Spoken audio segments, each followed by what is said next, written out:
je voulais par cette communication sensibiliser les pédiatres à prescrire de la première pour les IMC très précoces. Bon, alors, la locomotion des enfants, des petits-enfants, se développe petit à petit. Elle passe par plusieurs stades. Et ces stades, vous devez, normalement, on ne les aperçoit pas chez un enfant normal, mais on les sent chez un enfant qui a une infirmité motrice cérébrale ou qui a un retard moteur. Alors ces très nombreux enchaînements passent par la réparation, le retournement, la quadrupédie et divers formes de redressement pour parvenir jusqu'à la locomotion et la position debout. Donc un enfant qui ne passe pas par ces stades ne peut pas se mettre debout. Et ce que je dis toujours au kiné, un enfant, même s'il est IMC, s'il maintient sa tête, il va s'asseoir. S'il s'assoit, il va se mettre debout. Et s'il se met debout, il va marcher. Il est en retard par rapport aux autres.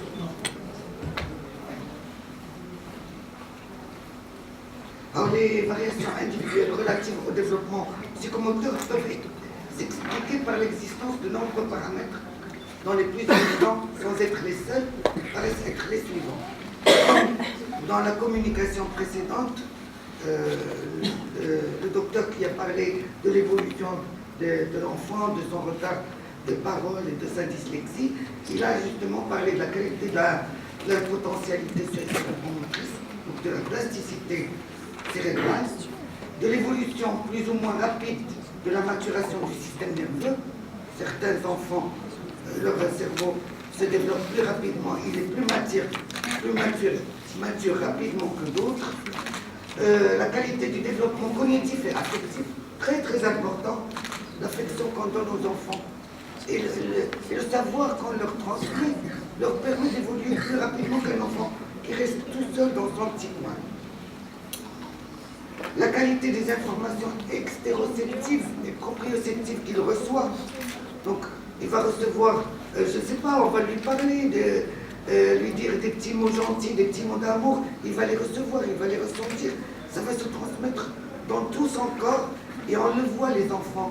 On le voit chez différents enfants, les enfants épanouis, qui reçoivent beaucoup d'amour, sont beaucoup plus précoces que des enfants à qui on ne donne pas beaucoup d'importance. Et ça, on l'a vécu même à l'hôpital d'enfants, on voyait des enfants qui étaient abandonnés et qui avaient des petites maladies, qui mouraient à cause de leurs petites maladies, qui n'est rien qui peut guérir, et des enfants qui ont l'amour des parents, qui ont de graves maladies et qui survivent longtemps malgré leur grave maladie qui est mortelle. Donc la richesse des expériences motrices en fonction de la nature du milieu où elles se déroulent, contexte culturel et social. Bon, comme a dit Darwin, la fonction crée l'organe, plus l'enfant bouge, plus il sollicite ses muscles, plus il sollicite son cerveau et plus il s'améliore. Et il va marcher rapidement, il va apprendre plein de choses plus que notre enfant qui reste dans son petit coin. Alors, la psychomotricité, le langage et l'intelligence se développent simultanément. Les acquisitions de l'enfant dans ces trois secteurs sont étroitement liées au développement affectif. Il y a l'affectif et il y a le reste. Tout est autour de l'affectif.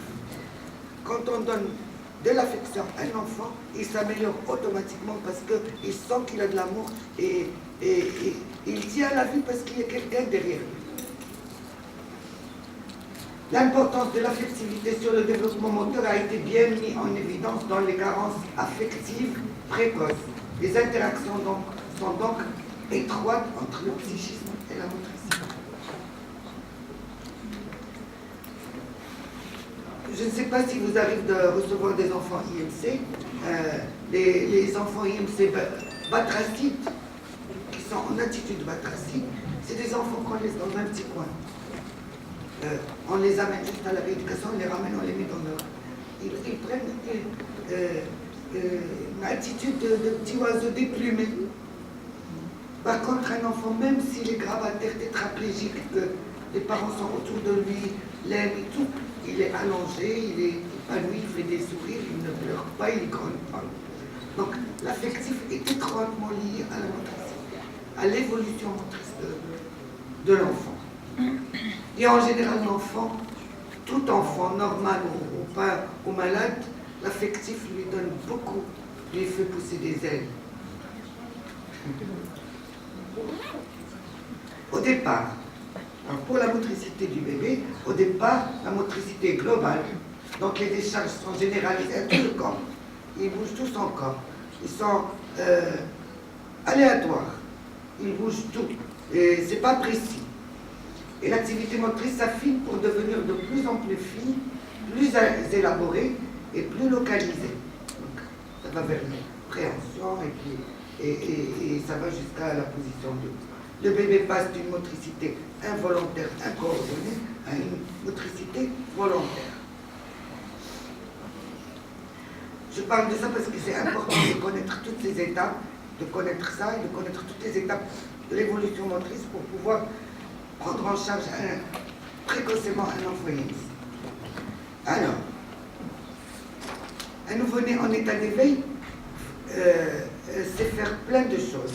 Voir, entendre, goûter, sentir, se mouvoir. Toutefois, son comportement est régi en grande partie par des réflexes. Donc ce ne sont pas des mouvements volontaires, ce sont des réflexes. Involontaires, contrôlés par la partie inférieure du cerveau. Ce n'est que vers l'âge de 3 ou 4 mois que ces réflexes se transforment progressivement en mouvements volontaires. C'est à partir de ces mois-ci qu'on peut essayer de travailler avec un enfant et de travailler dans la précision avec un nourrisson. À partir de 3 et 4 mois, on peut aller et stimuler le mouvement volontaire qu'il peut nous donner, avec lequel il peut réagir à notre demande. Alors, avant de passer à tout ça, il faut connaître quelques réflexes chez l'enfant normal. Alors, les réflexes archaïques, c'est le réflexe de la succion. Le réflexe de marche automatique, quand vous soulevez un bébé, il marche. Le réflexe de mort, quand vous changez l'enfant de position, il a peur, il crie, le réflexe croisé.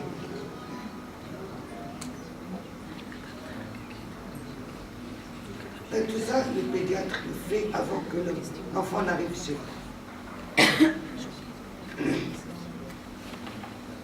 Le réflexe d'agrippement, de grasping. Quand vous donnez le doigt, il vous prend la main. Même s'il ne sait pas à quoi ça sert, à quoi sert sa main. Le réflexe tonique, symétrique du cou. C'est un réflexe postural. Vous le mettez comme ça, il lève la tête. Le réflexe tonique. Tourne la tête de ce côté, il se contracte de l'autre. Il existe d'autres réflexes, mais la recherche de quelques-uns suffit. Il n'est pas nécessaire de les multiplier. Il y a aussi le réflexe des 4 points cardinaux, quand vous mettez votre doigt ici sur la lèvre supérieure du bébé. Là, on va prendre un moyen pour prendre votre doigt. Alors, la motricité et les postures. C'est une étape qu'un kiné doit connaître et doit mettre sur le dossier de son enfant, de l'enfant qu'il reçoit pour le traiter. La motricité du nouveau-né est spontanée, involontaire, diffuse, anarchique, bilatérale.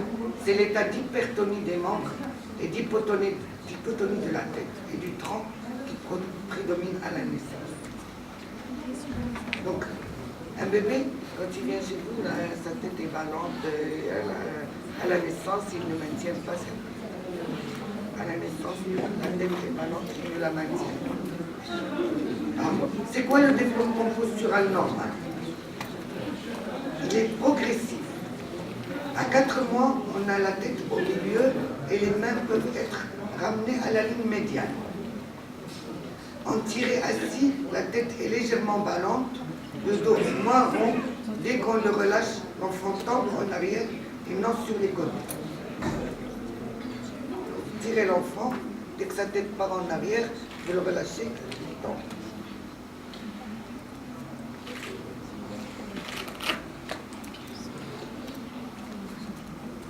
à 5 mois, il fait beaucoup de pédalage, la tête n'est plus ballante, l'enfant peut bien la contrôler.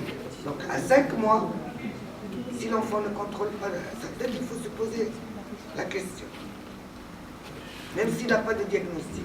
Vous recevez un enfant pour une kiné respiratoire et l'enfant, il a 5 mois, 6 mois, il ne maintient pas sa tête. Vous devez vous poser une question et en parler à son pédiatre. Et faire un bon interrogatoire à la maman ou au papa. À 6 mois, l'enfant se redresse en s'appuyant sur ses 2 mains bien ouvertes. Il s'assoit seul quelques instants en appui sur ses mains en avant.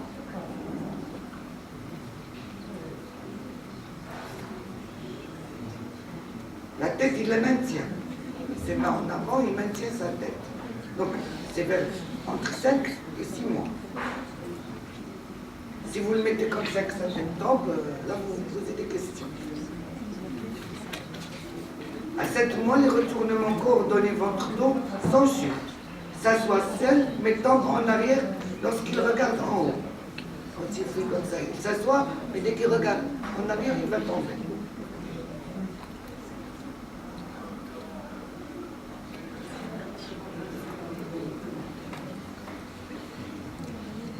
De 8 à 9 mois, la position assise est libre et stable.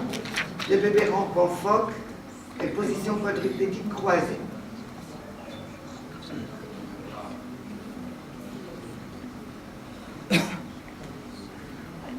Le ramper en phoque.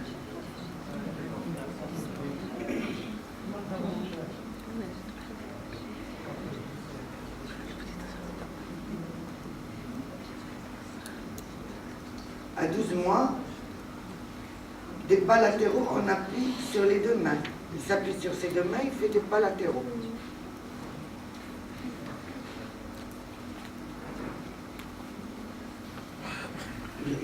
Et avec sa petite voiturette, il peut l'attraper et marcher un petit peu parce qu'il est en appui sur les mains.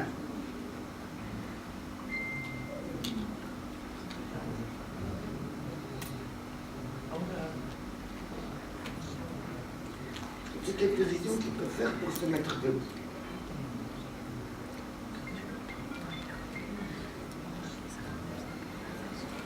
Il maintient les mains, il se met debout.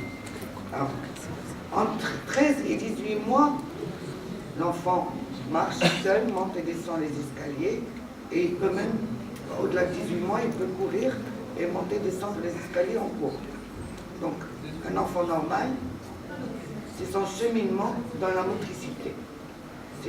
À 2 mois, il maintient sa tête, entre 2 et 4 mois, il maintient sa tête, et à 18 mois, il doit courir. Il doit courir, monter, descendre les escaliers. Il passe par tous les enchaînements qu'il y a. Entre 13 mois et 18 mois.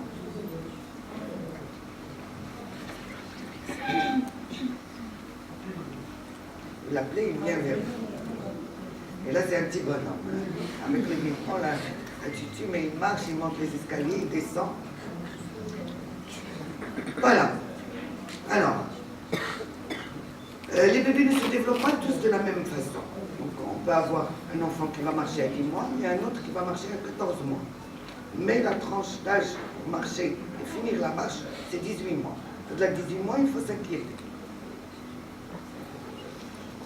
Certains sont plus rapides que d'autres, mais si votre enfant ne cherche pas à se déplacer d'une façon ou d'une autre, en rampant, se roulant, marchant à 4 pattes ou sur ses fesses, s'il ne réussit pas à bouger ses bras et ses jambes ensemble dans un mouvement coordonné, s'il n'a pas appris à utiliser ses 2 bras et ses 2 jambes, alors de son premier anniversaire, signalez-le lors de votre prochain rendez-vous avec le médecin.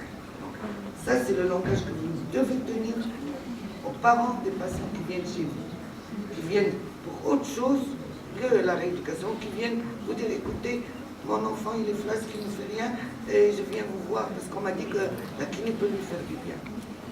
Donc, si vous trouvez tout ça, il faut que vous sensibiliser les parents pour qu'ils aillent chez le neuropédiatre, pour qu'ils aillent en parler à leur médecin, surtout si l'enfant fait des petites convulsions, même si elles passent inaperçues.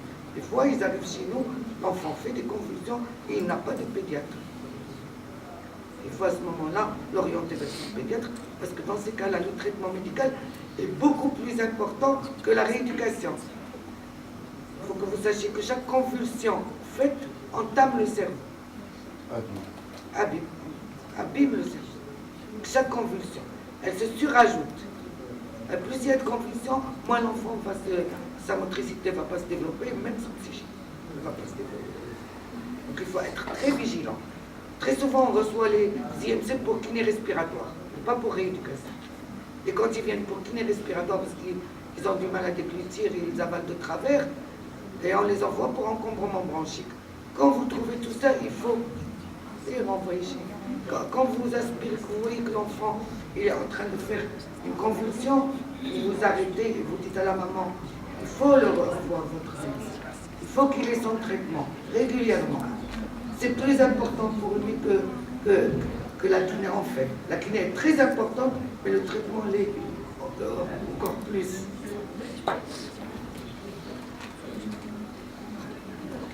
Alors, l'infirmité motrice cérébrale, c'est quoi? Attends, on arrive au vif du sujet.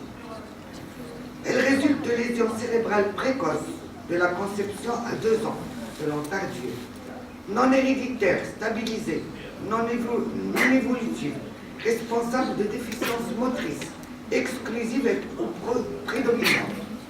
Le handicap moteur séquelaire associé à des degrés variables, des troubles de la posture et du mouvement. Et des troubles spécifiques des fonctions supérieures peuvent s'y associer. Donc on peut avoir un handicap moteur et un handicap psychique aussi. Alors, pourquoi il y a la consultation? Pourquoi ils viennent chez vous, ces enfants? Ils viennent parce que l'enfant ne tient pas sa tête. On a parlé que la kiné, c'est saloué, ça peut l'aider. Il ne rampe pas, ça peut l'aider à ramper, à marcher. Il ne s'assoit pas, vous pouvez l'aider. Il tarde à se mettre debout, n'utilise qu'une seule main, ne marche pas. Donc tout ça, c'est des étapes dans votre bilan. Mais moi, ce que je vous conseille, c'est de ne pas prendre votre malade sans pression. Il faut, parce que pour ces malades, il faut toute une équipe qui travaille autour. Il faut le neuropédiatre, le kiné, le psychomotricien, l'orthophoniste, l'orthopédiste, l'ergothérapeute. C'est toute une équipe. Il faut qu'on œuvre pour qu'il y ait une équipe multidisciplinaire qui travaille autour de l'enfant IMC. Un enfant IMC ne doit pas être traité sur une table et renvoyé chez lui. Il doit avoir toute une structure autour de lui. Même s'il travaille dans un cabinet, il va en cabinet de kiné, mais il faut qu'il aille chez le psychomotricien, il faut qu'il aille chez le neuropédiatre, il faut qu'il aille chez l'orthophoniste. Et tous ces gens-là doivent communiquer entre eux.